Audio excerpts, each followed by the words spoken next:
Jhagadia Kohler કંપનીએ બિનઅધિકૃત કબજો કરતા ડિરેક્ટરો અને મેનેજર સામે લેન્ડ ગ્રેબિંગ સાથે કોર્ટમાં કબજો પરત લેવા દાવા દાખલ. ઝઘડિયા જીઆઈડીસીમાં આવેલા Kohler India corporation private limited કંપનીએ તલોદરા ગ્રામ પંચાયતની જમીન જે સંપાદન પણ થઈ નથી તેમ છતાં મનસ્વી રીતે ગેરકાયદેસર રીતે બિનઅધિકૃત કબજો કરી કમ્પાઉન્ડ વોલ બનાવી હતી. પંચાયત દ્વારા અવારનવાર કંપનીને તેમજ રેવન્યુ અધિકારીઓને કબજો પરત મેળવવાની ઘણી રજૂઆતો કરી હતી. કોઈ પરિણામ ન આવતા તલોદરા ગ્રામ પંચાયતે વડોદરાના એડવોકેટ રાકેશ પરમાર મારફતે કોલર કંપનીના તમામ ડિરેક્ટરો અને મેનેજર સામે ભરૂચ કલેક્ટર સમક્ષ લેન્ડ ગ્રેબિંગની ફરિયાદ દાખલ કરી હતી. સાથે ઝઘડિયા કોર્ટમાં ગેરકાયદેસર કબજો પરત લેવા દાવો દાખલ કર્યો હતો. ઝઘડિયા તાલુકામાં એક કોહલર કંપની આવી છે.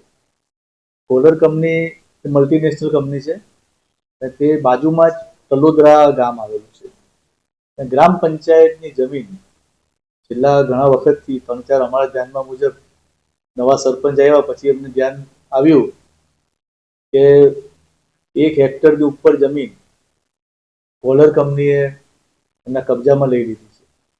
એ બાબતે સરપંચશ્રીએ તાલુકા વિકાસ અધિકારીને જાણ કરી હતી. એમને તપાસ કરી પછી માલુમ પડ્યું કે એમાં ચોક્કસ આ લોકોએ જમીન પડાવી લીધી છે, પંચાયતની જમીન. ત્યારબાદ તાલુકા વિકાસ અધિકારી અમને સૂચના આપી કે તમે આ જમીન ક્લિયર કરીને તમે કબજો લઈ લો.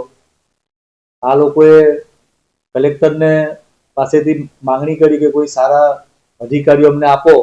2/7/2024 ના રોજ આ લોકોએ તૈયારી કરી કબજો લેવા માટે, કાયદેસરનો કબજો લેવા માટે સૂચના મુજબ. એવીના ડીએસપીને વાત કરી કે તમે બંદોબસ્ત આપો. તેમ છતાં આ લોકોએ કોઈ બંદોબસ્ત કોઈ સહકાર ના આપ્યો.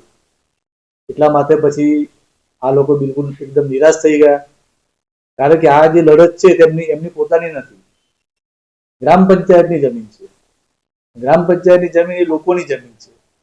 આવી જમીનને આ મલ્ટીનેશનલ કંપની વાળા હડપ કરી લે એ ખૂબ જ નિંદનીય વસ્તુ બની છે.